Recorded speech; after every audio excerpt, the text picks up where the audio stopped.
Okay, here's the second lecture in the Solutions unit for Science 9B Pre-Chemistry. In this lecture, we're going to be talking about acids, bases, and salts. Acids and bases are special types of solutions, and they are quite common in our environment and in our daily lives. Acids and bases are solutions where the solvent is always water. So by definition, then, these solutions would be considered aqueous. Acids. All right, some acids are dangerous and corrosive. So like sulfuric acid will burn your skin by reacting with water. These are what are called, sulfuric acid is what's considered a strong acid, so would hydrochloric acid.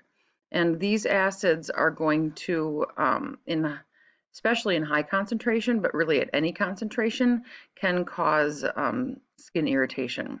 At higher concentrations, these strong acids can be quite dangerous.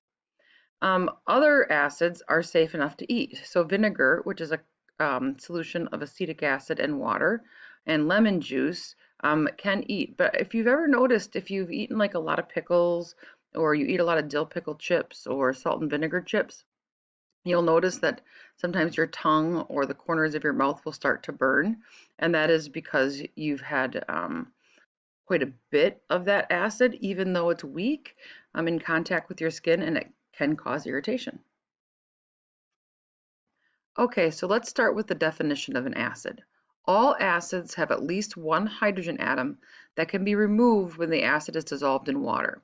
This is what's actually called dissociation. So when I take an acid such as HCl and I put it into solution, it's going to break apart into its two pieces, hydrogen ion and chlorine ion.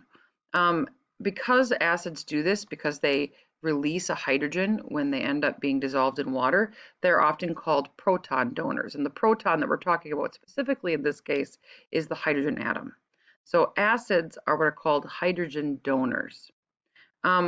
When acids donate hydrogen to the solution, they combine with water molecules that are the solvent to form what's called hydronium ion.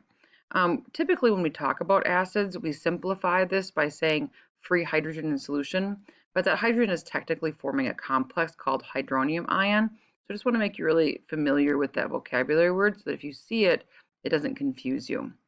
Okay, but that would be considered a property of an acid that when it releases hydrogen into water, it forms hydronium ion.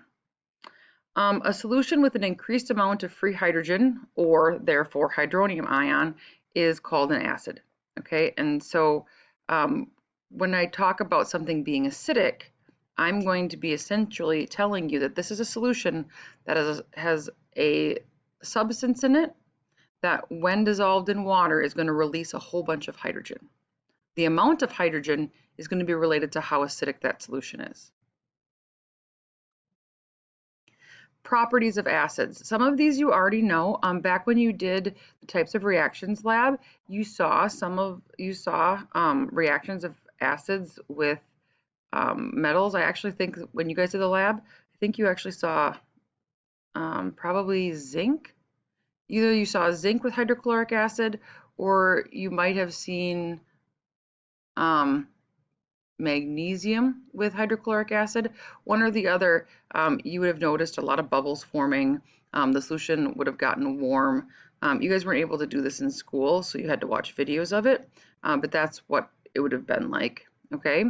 But anyway, other properties of acids are that they taste sour. Now, having said that, this is never how you should measure acidity. Now, if you think about the foods that you eat and you think about things that taste sour, you might be able to identify some of your some of the foods that are acids, all right? But never in the lab should this be a technique for measuring if something is acidic or not. As I mentioned, acids strongly react with metals, and they are corrosive and can burn flesh. Okay, when we dilute them down quite a bit, it won't necessarily feel like a burning. It'll sometimes feel more like an itching, and the reaction gets a little bit slower.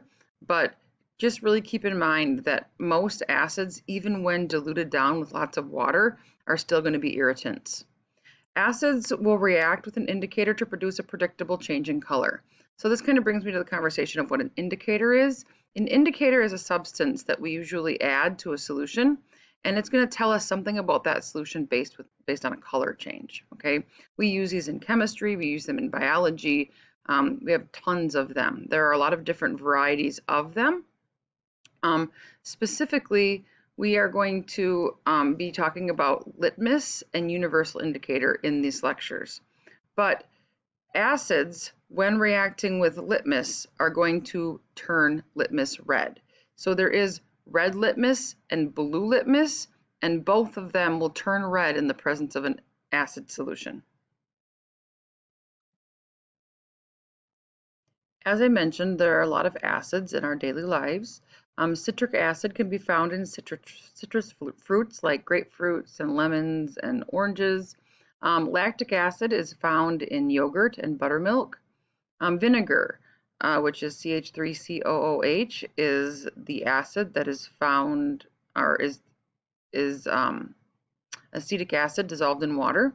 Hydrochloric acid is the acid that is in your stomach that helps break down your food. Sulfuric, phosphoric, nitric, and hydrochloric acids all play significant roles in industry. And I showed you their chemical symbols right here.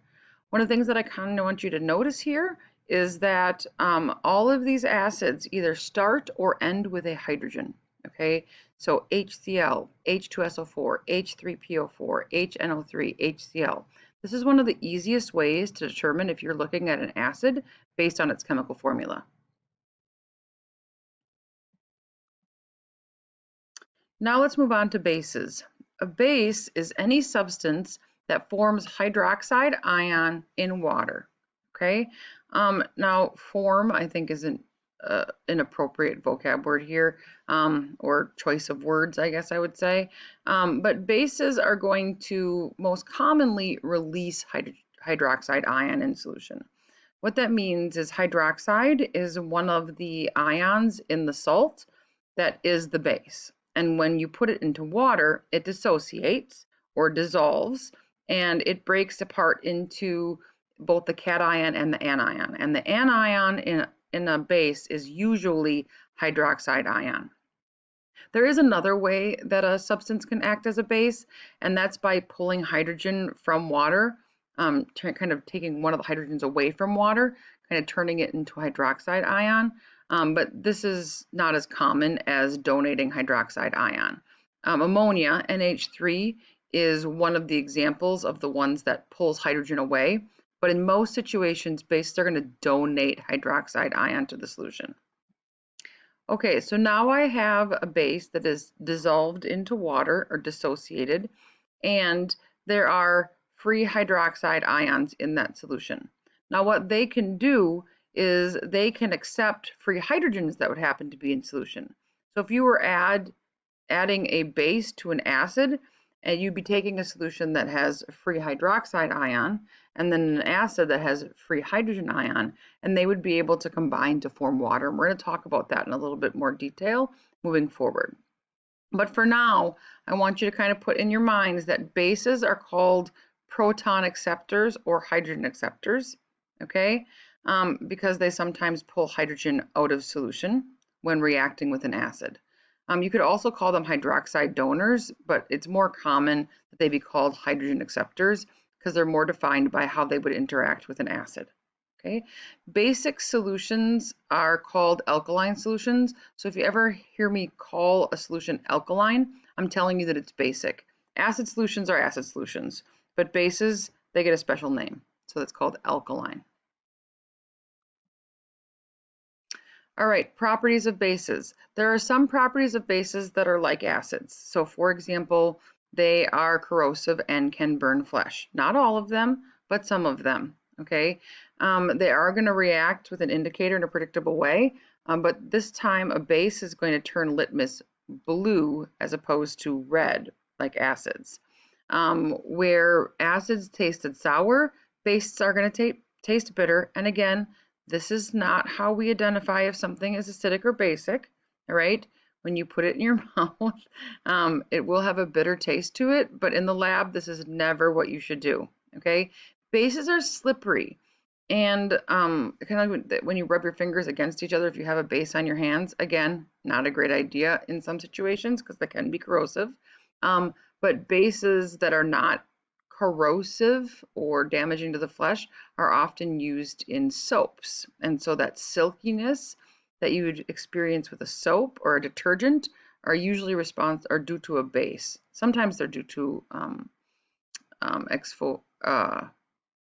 emulsifiers like oil, okay? But part of that slipperiness is going to be due to the base that is being used as a cleanser.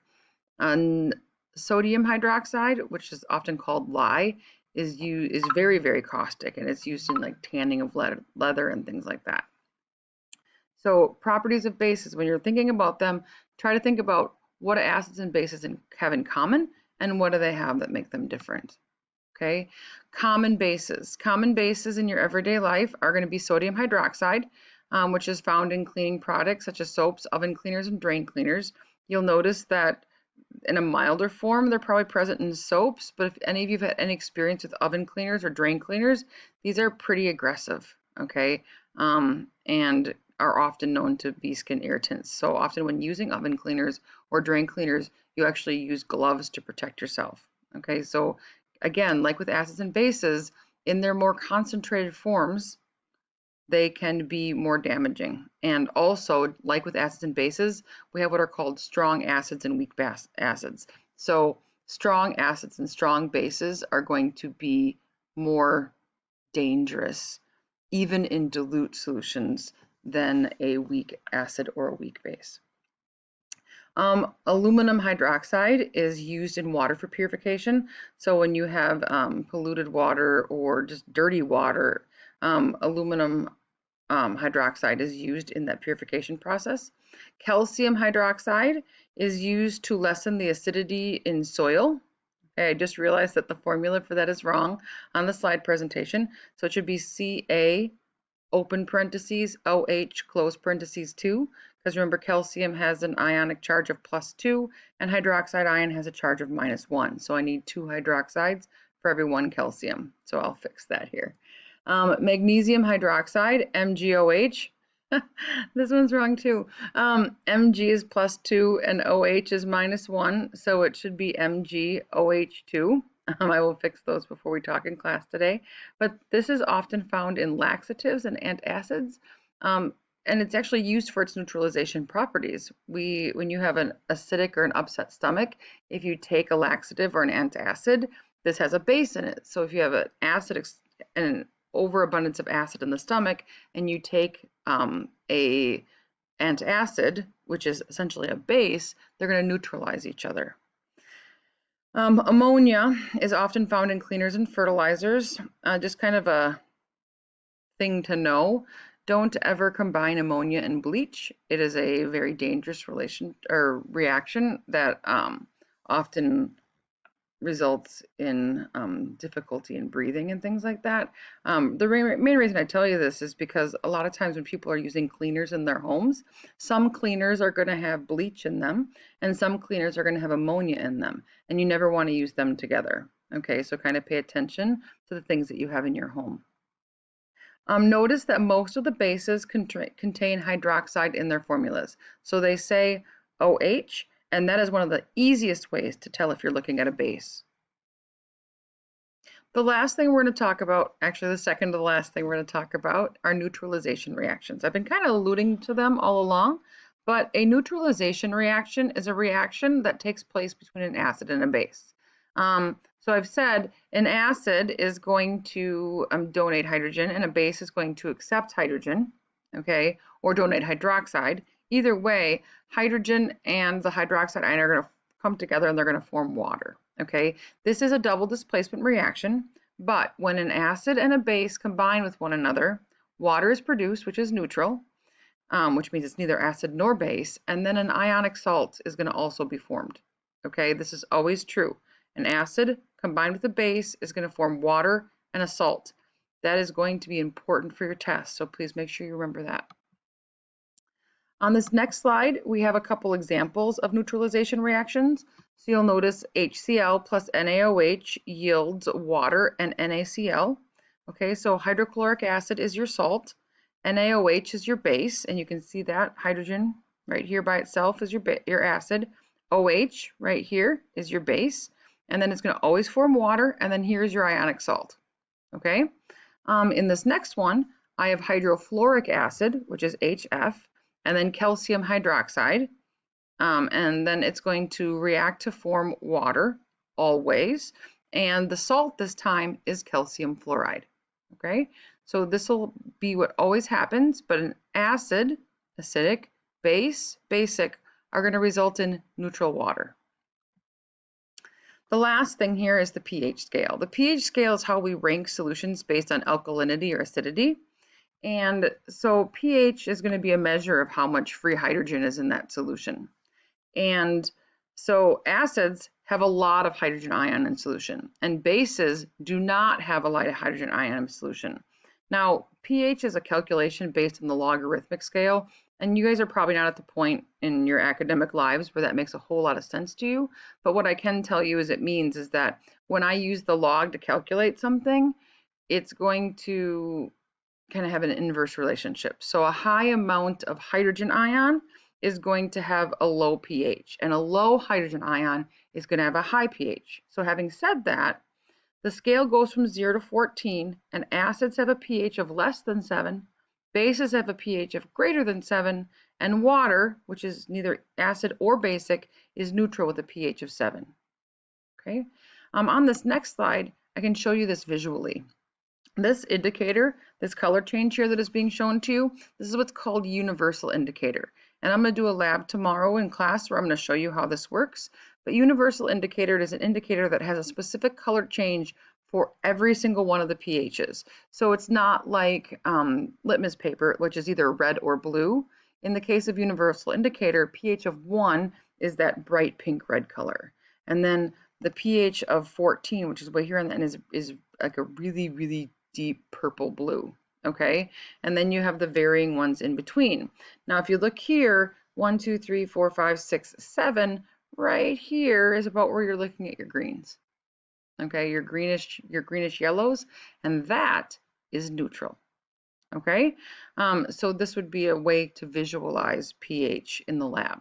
Okay, so I recognize that this was pretty quick, but I just want to give you a few seconds to be able to look over this, and then I will lecture this for you, or kind of go over the high points in lecture today. All right, thanks for watching, guys.